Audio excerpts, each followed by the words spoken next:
Hello and welcome to the Ravanis video. I need to stop drunk tweeting and over-promising on content. This is the Ryzar Blazenfang, Nix Voltare, Malim Cendari, Altus Zendoji. There you have your Nayuta Umbrage. I don't want to say it, but this might be my favorite. I'm a genius, what can I say? Ugh, how did I spill so much? That was a weird series of flavors. This is gross, don't do this. Let's get really dangerous with it, shall we? Slowly getting drunker and drunker. Hello and welcome to the Ravanis video. That's right, this is the second video in a two-parter on the boys of First Stage Production EN. And if you missed the first one, in short, I need to stop drunk tweeting and over-promising on content. Speaking of over-promising on content, because I decided to do this and go to A.K.A, I now have to film this entire video in one night. And just for the record, I've never recorded more than 4 drinks in one session, and this video has 5. So please understand if you don't see me finish one, or if it seems like I'm going really fast through these, because I probably just am. I'm sorry, it's really hot down here, and I don't want to have to be recording in this for 5 hours. But obviously, I have a massive respect for the boys of Ravanis. Please don't let that speed translate into the idea that I don't care. I do. I care so much that I'm willing to do this in one night to make sure it gets done on time. The Avalon video went out yesterday, and I'm already back in here. Plus, if you've been watching me over the past few months, I've been saying I'm gonna try and make these videos shorter, and they've only gotten longer. So let's stop the prolonged preamble on how short this video is gonna be, and just get into it. Now, with how hot it is down here, I figured it'd be best to start with none other than the fiery genie himself, Malim Cendari. Malim had one simple request for his drink, and that's that I use peaches. Seemed like a pretty simple request, so I'm happy to oblige. Plus, I like peaches, they're good. The other reason I wanted to start with this is quite simply, it's a mocktail. And since I already have to do all 5 tonight, I figured it'd be best to start here so that I had something to keep going back to between all of the pain. Should I have done this before I hit the record button? Probably. But what's a video without a little risk of me chopping off a finger on camera? We're gonna start with a few peaches in our glass. And from there, my idea went peaches, fire genie, I want to use some cinnamon because I think that'd go really well with the peaches. And then that idea just kind of eventually turned into, what about a kind of peach pie mocktail? The last ingredient you might be confused by, but I promise it works. Again, I forgot to strain the cinnamon sticks out of my syrup. An ounce of cinnamon simple syrup. This doesn't really need to be an exact science, just a little squeeze of lemon juice. Now we're gonna muddle the peaches. My peach was in the fridge, so I'm really having to like crush it up here. If you got softer peaches, this will go a lot easier, but here we are. Ugh! Now, I need ice. God, that's fucking delicious. And finally, to cap off the idea of the spicy genie element, we're gonna top it with some ginger beer. Oh, just barely went over. Damn it. I thought I had that perfect.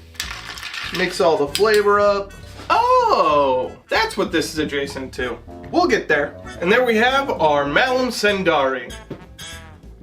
Oh shit, that's so good. I forgot to think of a name, and then I drank it, and now this is all I can think about. Genie's bottle. This here Genie's bottle. It's so freaking good. It tastes kind of like a peach pie filling. I think I hit it. The cinnamon is hitting with the ginger just right to encapsulate the peach flavor, and the lemon juice adds just enough of a boost to all of it. Oh, that's so good. I need to control myself because I will drink this whole thing right now, and the point was to have it on deck for the rest of the night. This is one, if you even wanted to make it a cocktail, I don't know what you'd put in it. Maybe you could get away with like bourbon or brandy, but again, it really doesn't need it. Lemon juice is first, then the issue is the other flavors are just together. They're a perfect blend. Like, yes, the lemon juice is kind of a nice tart, sour start, but then it just opens up into this breadth. Maybe it's the ginger that starts it. The ginger starts to open your palate into those flavors, and then it's just cinnamon covered peaches. It's just the inside of a peach pie, but it is so refreshing. It's still a crisp sweetness. It's like when you have ice cream with peach pie. The ice cream is cooling everything everything down and helping it feel a lot more refreshing than it is. But all those flavors together are just,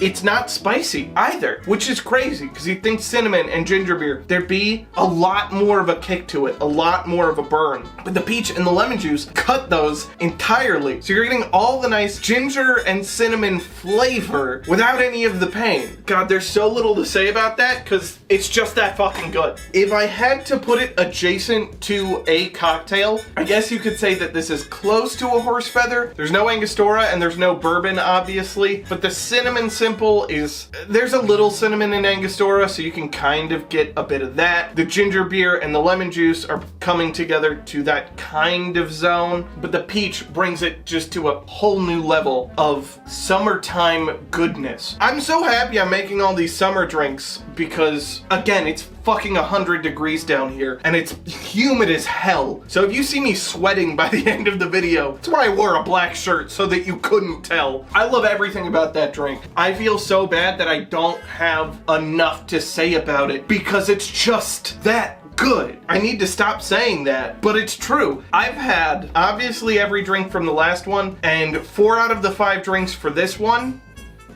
I don't want to say it, but this might be my favorite. We'll see. As far as a mocktail goes, let me not even say that. Like I said, this is better the way it is. I can't think of a single spirit back there that I want to reach for. And that's my job. You saw me do it for the Cassian. This doesn't need it. This is just a better drink on its own. None of this would help. I'll prove it.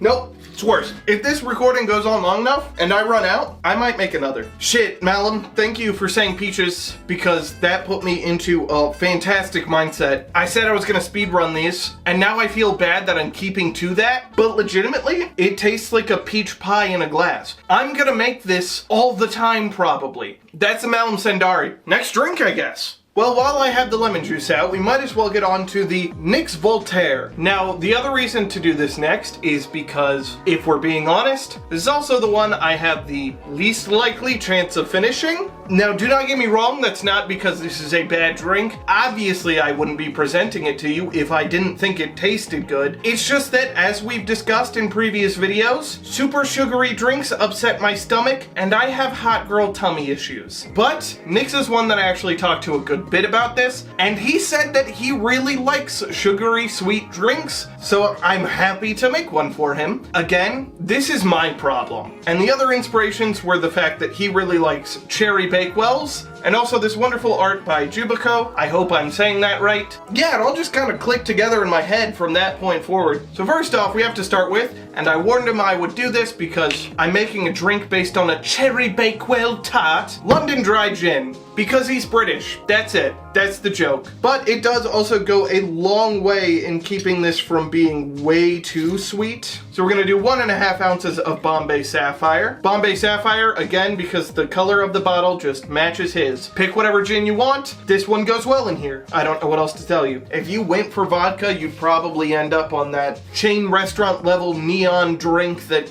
I don't think I could take more than 3 sips of at this point in my life. I'm sorry I'm old. We're gonna add 1/2 ounce of blue Curacao, obviously because we want that Nix color, as well as, for that cherry flavor, Amaretto, 1/2 ounce of that.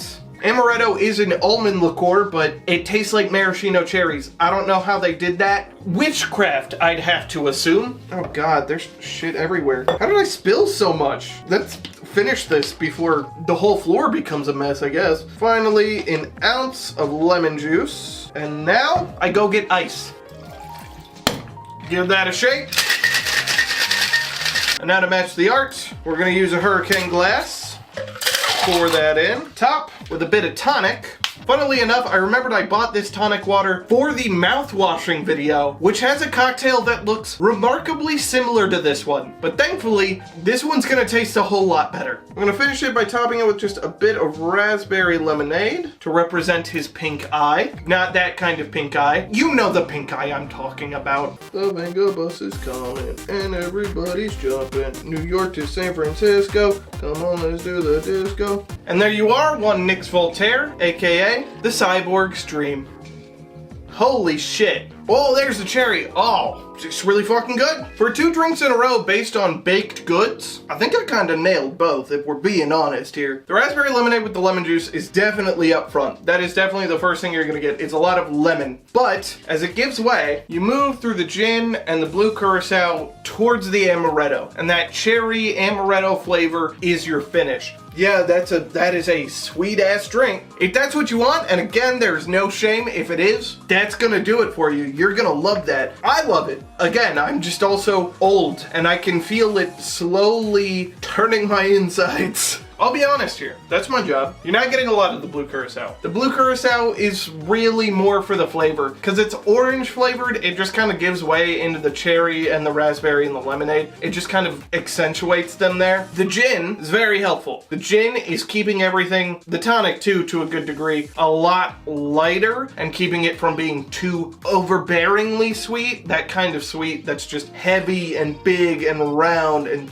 thick, like a lemonade. Lemonade has that very round flavor, and these really work to stretch it and keep it from being too much in this drink. Again, if you're that kind of person, I guess you could do vodka. I highly recommend this. I think it'll make the whole drink go down a lot easier, a lot more manageable in flavor. Oh, that cherry little hint at the end is just so pleasant. It kills me that I can't finish it. I really like all of the flavors in there. I really do. I didn't say enough about this outside of I really like it. So let me try and say something poetic here. Light strings at the top. The lemonade is these light violin-esque strings that slide into, not a cello, it never goes low enough into cello, but a viola. It's violins and a viola. You kind of got a string quartet going here. Maybe there is a cello in there somewhere. It doesn't really taste like it. Nothing is giving it a deep body, but maybe that would have been the lemonade if these two weren't pulling it up, making it more of an alto and a soprano flavor. Yeah, the amaretto becomes the alto in here. It becomes that slightly darker and deeper flavor, like a maraschino cherry is, where it's not aggressively dark, it's not chocolate or coffee or bourbon or anything like that. It's just a little rounder of a note than everything else in the drink. And that makes for a very pleasant finish. It's a nice come down that doesn't deep so down as to turn off the kind of people who want this kind of drink to begin with. If you're getting a drink that is this color, you probably don't want the deep bourbon notes. You don't want chocolatey, you don't want that kind of thing. You want it to be sweet and fruity and delicious. And this, with the gin and the tonic and the lemonade, keep it refreshing too. Again, this is apparently a running theme. Another really refreshing summertime drink. This is something that you'd want to have for something like a garden party or a barbecue for those who really like a sweeter cocktail. This would be a Joe's Crab Shack glass drink, but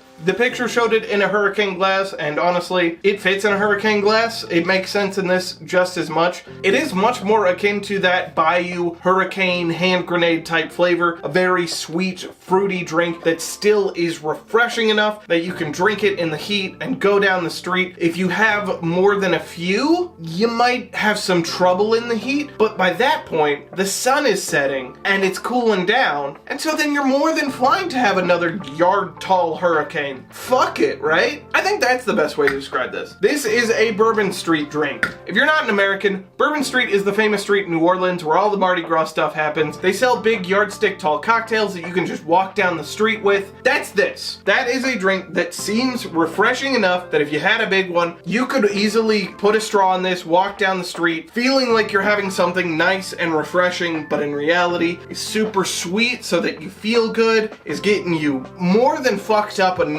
but not so fucked up that you're not gonna buy another one. And that's the trick.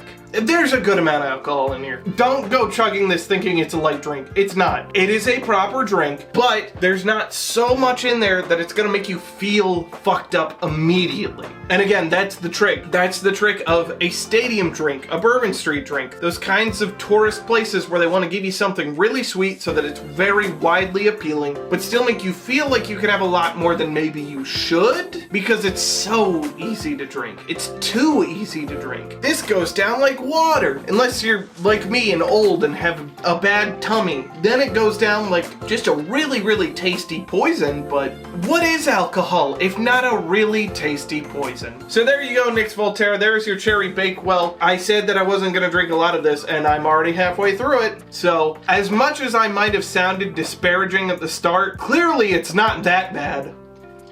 I tried my best to do the colors. The raspberry lemonade really wanted to blend in right away. It looked right for a second though, and that's what's important. But I do need to stop now or else I'm going to be very sick. Again, I have to get through 3 more drinks tonight. Speaking of, on to the next drink. Hey, real quick, I just want to say thank you so much for watching the video so far. I hope you're enjoying it, and I hope you enjoyed the last one if you watched that. These videos are quite a task to make, and let's be honest, since it's alcohol, not exactly cheap either. So it would be very much appreciated if you remembered to like, comment, subscribe, do all of the YouTube things. Share this with everybody you know who loves Ravanis, who loves Avalon, who loves First Stage, who loves VTubers in general, who loves cocktails, who loves the Chicago Cubs. There's an entire new audience for me. Hi there, very confused Cubs fan who got sent this video. This is why. And hey, while you're at it, please consider becoming a member, where you will get access to early videos, exclusive videos, extended videos, and all of my stream VODs, which include the research and test streams that I did for these videos, and you will get access to the exclusive SteveSekai cocktail guide, which has just about every single cocktail that I've made on the channel, as well as a few that I've made off, as well as instructions, notes, and corrections. It is just a much more handy tool than these videos if you're trying to remake any of these drinks. Alright, I'm gonna stop here because I have 3 more drinks to make tonight, so please enjoy the rest of the video. Okay. I went and I took a little AC break, had a couple PB&Js, so now I'm very full. I'm remembering how hot it is down here as I'm saying these words. So, let's get straight into the Altus Zendoji. Now for Altus, you've got the whole spider thing going. Personally, arachnophobic, but hey, it's cool aesthetic. So obviously I'm like, alright, what's the spider that's gonna have a drink named after it? Black Widow, duh. Don't worry, no, I'm not gonna put spiders on the screen. I'm too scared to even look them up. And then I was also told he really likes bitter things. So I'm looking at the Black Widow. It's got basil, it's got blackberries, it's got tequila, it's got some other stuff I can't remember off the top of my head because I'm not using them. But knowing the blackberry and the basil, those are gonna be darker flavors that would go really well with something that is nice and bitter. Coffee. Which is also why it's next, because I don't want to be drinking coffee any later than it already is. So sure enough, when I asked him what kind of drinks he liked, and the first one listed was an espresso martini, I felt that, I was a little proud of myself. Because I was already there. I'm a genius, what can I say? Let's just make the drink before I make more of an ass of myself. We're going to start with approximately 3 blackberries and approximately 3 basil leaves. And then I'm going to go ahead and add 1 ounce of cold brew and muddle the blackberries and the basil into that cold brew. Add, I have a 1/4 ounce written down. Fuck it. 1/2 ounce of coffee liqueur. And finally, 1.5 ounces of tequila. Give that a shake. Now, we're gonna be careful to double strain this because the muddled blackberry is gonna have a lot of tiny seeds we don't want to get in here. That's a beautiful looking drink, I'll say that much. Will he use fragrance of dark coffee again for this segment? Probably. And there you have your Altus Zendoji, your Black Widower. Wow. Whoa, whoa, wow, that's crazy. That was a weird series of flavors. Okay, I'm on board with that. What the fuck was that? So up front, you get a little sweetness from the blackberry. The briefest hint starts you off, but then it instantly crawls into the bitterness of the coffee and it sits there for a bit. It sits in that nice dark hole. And then you swallow and it just takes on this black and white rainbow of flavors. The tequila is in there, keeping the whole thing light and thin and working with the basil to create almost a salty flavor for a minute, but then the chocolate of the coffee liqueur comes right underneath it and it feels like one of those chocolate bars with like sea salt in it. That is a light and dark battle. I know I've said that before in the past about other drinks. It has never been more true here. The basil and the tequila are making this salty, fresh flavor, this really crisp feeling, but then the blackberry and the coffee liqueur and the coffee are this rich, dark, deep, pit in the flavor. It feels like you're on a spider's thread hanging over, what is that story? I think it's just called Kuma no Ito, a spider's thread. So Kuma no Ito, very briefly, if I'm remembering this correctly, guy dies and he's in hell and he wants to try and climb out, but to climb out he has to climb up a spider's thread, but there's all these dead people trying to drag him back down and weighing him down, and that's what this is like. There's a light above you that you're seeing and you're hanging on by a razor's edge trying to get up there with all this deep, dark, delectable flavor holding it down and keeping you in that darkness that is very comforting. I know hell makes it sound like it's very bad. Oh my god, this is one of the most fascinating things I've ever had to drink. I have an idea. I know I'm using this later. You don't know I'm using this later, but I know I'm using this later. I just want to see just one dash of chocolate bitters. I think that's really cool. I already really like this drink, but I think this chocolate bitters is gonna bridge that gap. Almost. It just needs two.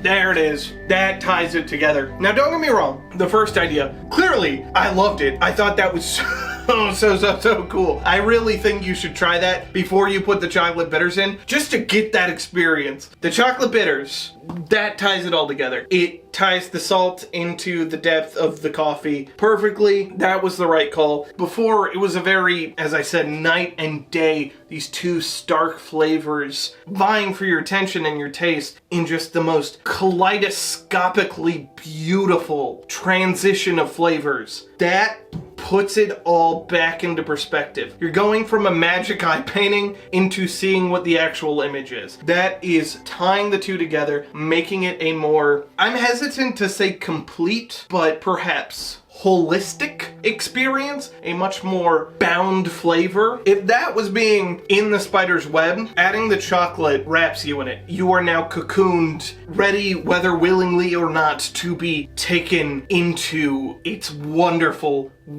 depths. Whichever one you do is up to you. If I were to make it again, I'd probably do exactly what I did. I'd probably have it without for a little bit and then put in the chocolate to get the other experience. If I were to put this on a menu, the chocolate's probably going in there by default. That's an oni. Oh, that is devilishly good. I'm gonna finish this. I don't even like coffee. I don't know what it is about coffee cocktails I like so much. Now this still has that kind of light part that I'm talking about. There's still the tequila and the basil creating this crisp, icy layer on top. This kind of glass over a dark pit. But now instead of, how do I put this? Instead of being on top of the glass and falling through, you are underneath the glass. And you can see all the lightness above you, but are enraptured by wonderfully bittersweet flavors. I'm caught in the spider's web, dude. That is beautiful. This was the one I hadn't had, because I couldn't find basil yesterday. You know what?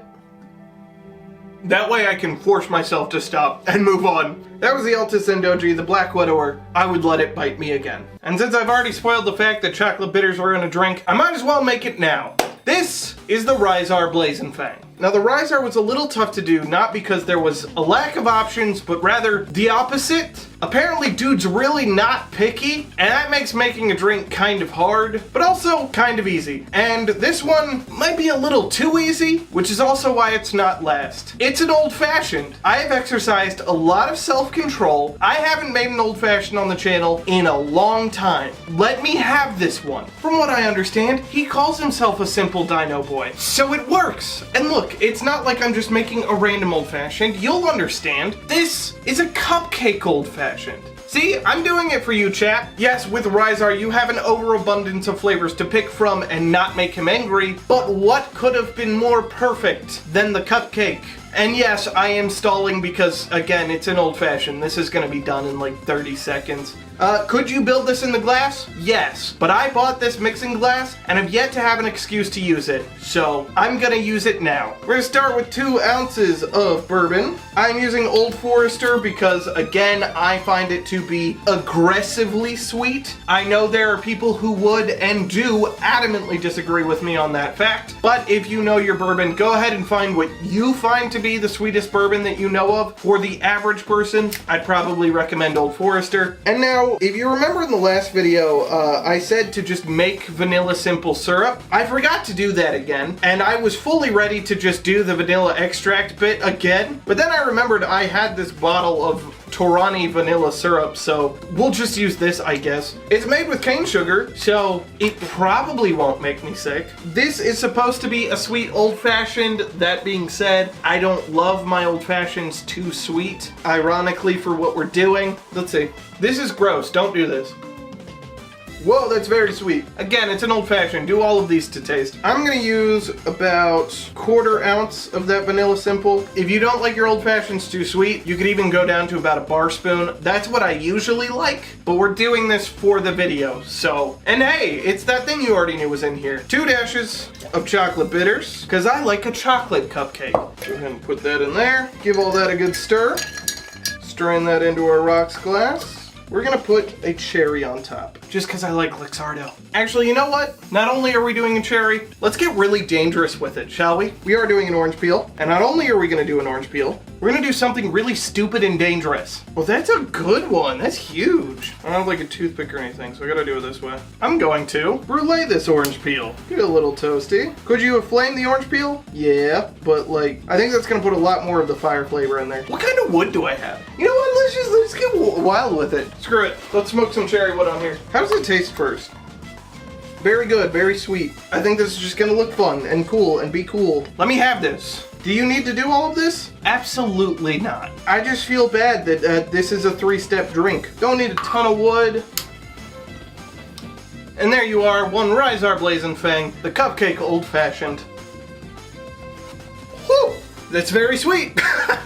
Oh, I forget how sweet Old Forester is until I have it again. It goes very well with cherry and orange. So the orange peel and the cherry that's in there and the cherry wood. The vanilla and the chocolate though, that's what starts to bring it more into that cupcakey territory. You're getting a lot more of that bittersweet from the bitters, that depth of the chocolate. The vanilla is kind of carrying it into that kind of baked good flavor. It smells delicious down here because of the cherry wood now. I love the smell of a good little toasting fire. I might have done more simple than I like to my taste, but that's a my fault thing. This is probably how you should make it. That's why I made it this way, but it's still good. You know what? Let's do a little, this is how I did it the other night. Let's just put a little vanilla extract in there. Why not? What can it hurt? That's also alcoholic. Probably fine.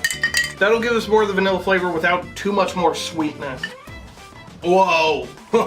Now that's a cupcake. That's a lot more vanilla. And I don't hate that. If you've never had an old fashioned, this might be a safe place to start. If you've never had bourbon, I'm gonna warn you, it's strong. It's a very strong flavor, but it's also technically very sweet, especially the Old Forester. So in this kind of drink, I think it's a good place to start if you're more of a sweets person, because it's gonna introduce you to bourbon without being like a proper, not too sweet old fashioned. There are some very sweet old fashions out there, do not get me wrong. If you come to my house and I make you an old fashioned, you're not gonna have a sweet old fashioned. I don't know what to tell you. This is a good transition drink to get into bourbon, to get more used to those deeper, richer flavors that a bourbon imparts. That corn, that nuttiness, that hefty burn. The ice ball shattered right as I was taking a drink and it scared me. Oh my god. Okay, maybe do the vanilla extract. I don't think I'm allowed to tell you to do that. I think I can tell you to do that. It's safe. Either that or make your vanilla simple syrup with a lot of vanilla flavor. This had quite a bit, but I think it's those natural flavors. So it's more of that saccharine sweet vanilla flavor, whereas this is more of that proper rich vanilla bean dark flavor that goes a lot better with the chocolate bitters and the bourbon. Did I dress it up too fancy?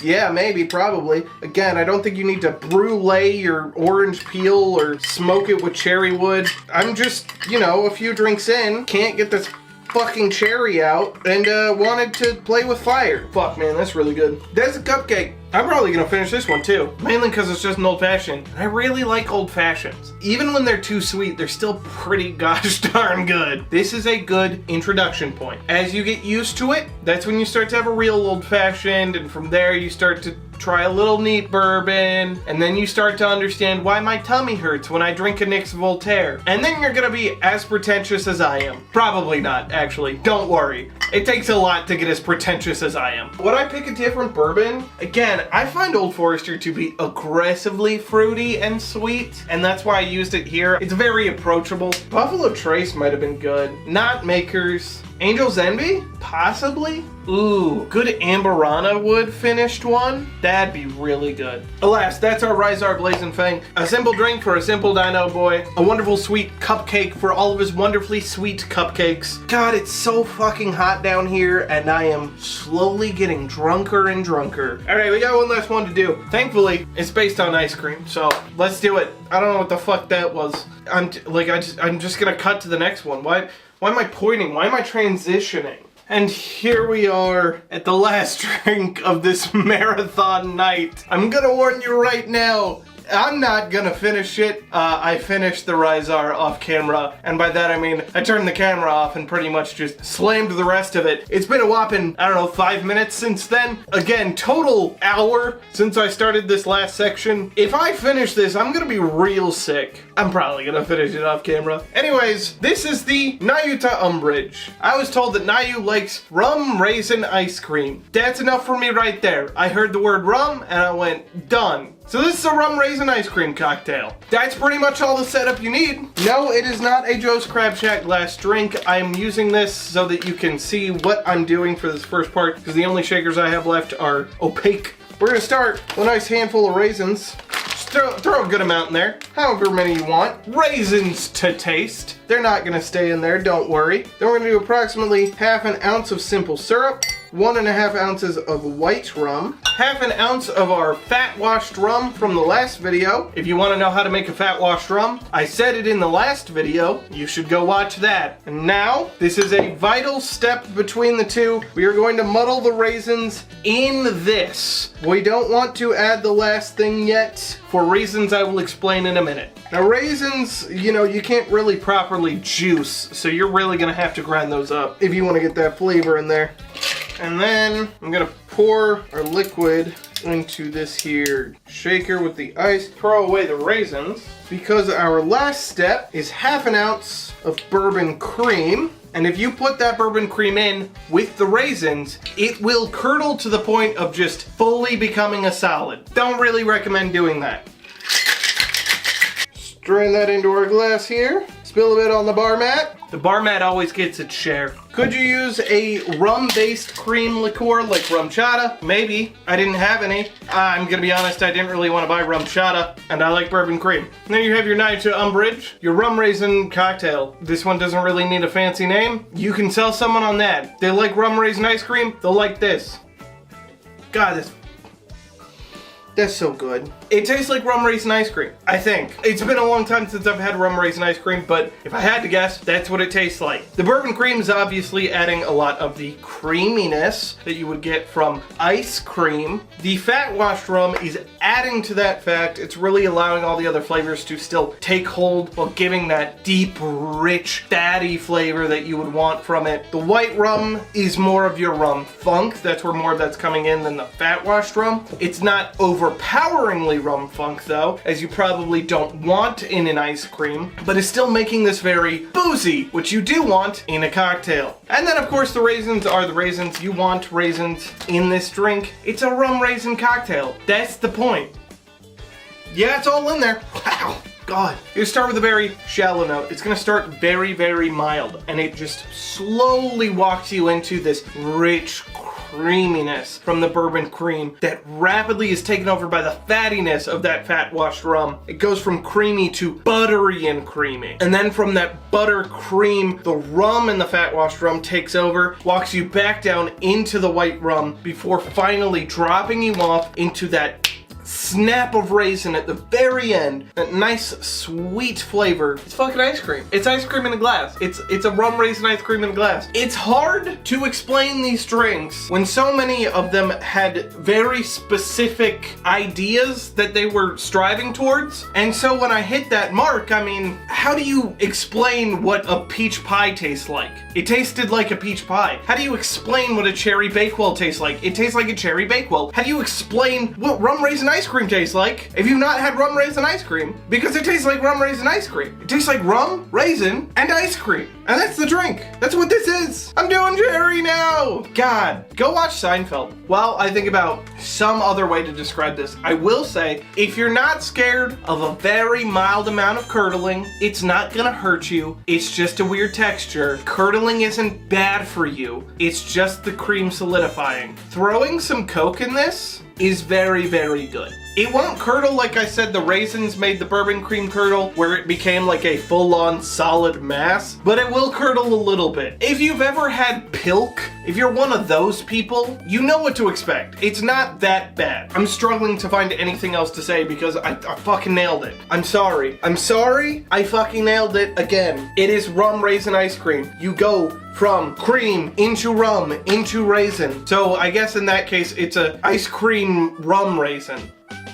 I've had too much to drink. Someone needs to stop me, dude. I need to stop fucking cooking. My liver's gonna break down because I'm too good at my job. Hey, if you want to save me from becoming an alcoholic, please become a member so that I can afford to not finish these drinks and pour most of them out. It's a massive waste and I feel bad about it, especially when I'm paying for it more or less out of pocket. But for the sake of my future health, it would be very, very useful. Well, I said I was gonna speedrun this video, and I kinda did. Let me tell you how bad that feels. I feel like when I'm talking about real people, it makes me feel guilty when I don't spend a lot of time talking about them and all of the flavors of their drink. Again, please don't let that make you think that I don't care about them. I really do. I care about everyone I talk about, or else I wouldn't be making these videos about them. I cannot stress enough, no matter how little I talked about them, every single drink in this hit the mark exactly. With the last video, those were 5 incredibly delicious cocktails. I was really happy with all of them. With this video, I was told very specific things to achieve, and I think I hit every single one. And so that's it. That's the video. Thank you so much for watching. I really hope you enjoyed it. I very clearly really enjoyed making it. As much as this was a fucking marathon in a very hot basement, I had a lot of fun. And that's the most that I can really ask out of these videos. That's not true. The most I could ask is millions of views. But this is a pretty niche topic, so that's probably not gonna happen. So I'm gonna ask for fun and leave it at that. I'd like to thank you so much for watching, and I would like to thank the boys at First Stage for making this possible to begin with. Mainly because this did start with a challenge tweet to them, and really since 4 out of 6 were Ravenous, we kinda owe them a little more. This has been a massive delight, and I would really like to do more, so please don't forget to like, comment, subscribe, do all of the YouTube things, share this with everybody that I mentioned in the midsection, and please comment down below if you want to see me do other VTuber groups or games, or want to see just general mixology stuff. And while you're at it, please consider becoming a member where you will get all the perks that I mentioned earlier, but if you can't, that's fine. Just liking, commenting, subscribing, and sharing are all very much helpful and very much appreciated. So thank you again one last time for watching, and never follow my example.